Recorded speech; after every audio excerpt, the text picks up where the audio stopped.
In this video, we're going to learn how to measure the internal temperatures of the JackBord.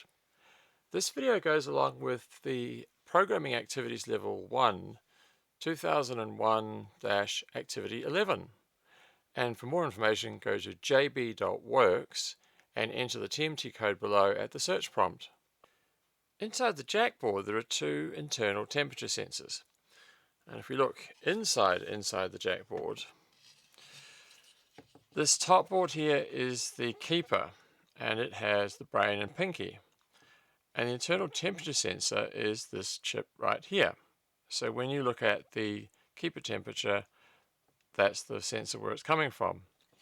And then this bottom board is called the carrier, and its temperature sensor is right here. And so when you're looking at the carrier temperature, you're actually looking at the temperature of this board. So pinky and the brain are the two computers on the JackBord, and they generate heat, and that's partly what you're measuring.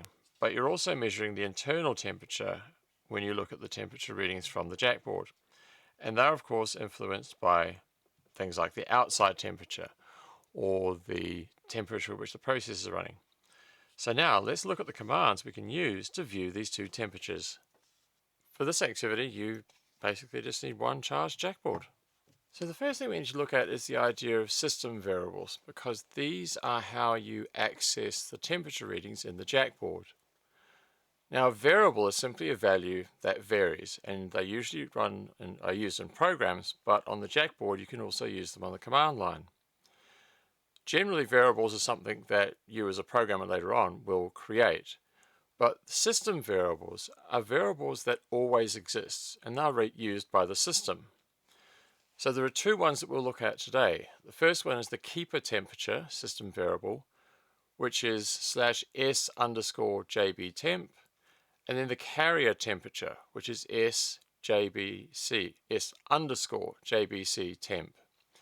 Notice that the system variables all start with s_, and that tells you that it's a system variable. And we're going to use them on the command line. Okay, so now we're on the command page and we're going to start running these two commands. So the first command is the keeper temperature command. So what we've got is JP is basically stands for JackBord print, and it just will print this statement here. So we've got the name, and then this is the system variable for the keeper temperature. So if I run that, we get the result. So the keeper temperature is 30.38 degrees Celsius. So that's the keeper temperature. The next one is the carrier temperature. So I just changed JB to JBC for carrier, and then we just type carrier. And when I run this, this is the temperature of the carrier, which was the PCB, the octagonal PCB that we saw earlier on. And you can see that's 26.12. So the reason that the keeper temperature is higher is because the keeper is where Pinky and the brain, or the JackBord's two CPUs, are located. And they're doing work, so they generate heat.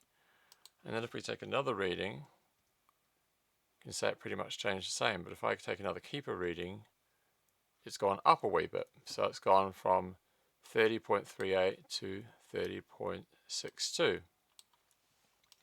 So basically we're using system variables, which are these guys here, to view the internal temperatures of the JackBord. And one thing you'll find is that when you first turn the JackBord on, the keeper temperature will be at a certain value, but then it will slowly go up as the processes warm up. And likewise, if you put the JackBord into a cold area, then the temperatures will go down. But don't put the JackBord into a very cold area like a refrigerator, or where you can get condensation, because then the inside will get wet, and we don't want that.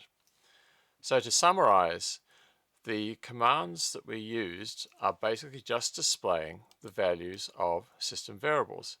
And these system variables always hold in the case of JB temp, the temperature of the keeper board, and in terms of the JBC temperature, it's the carrier board temperature. For more information, visit jb.works.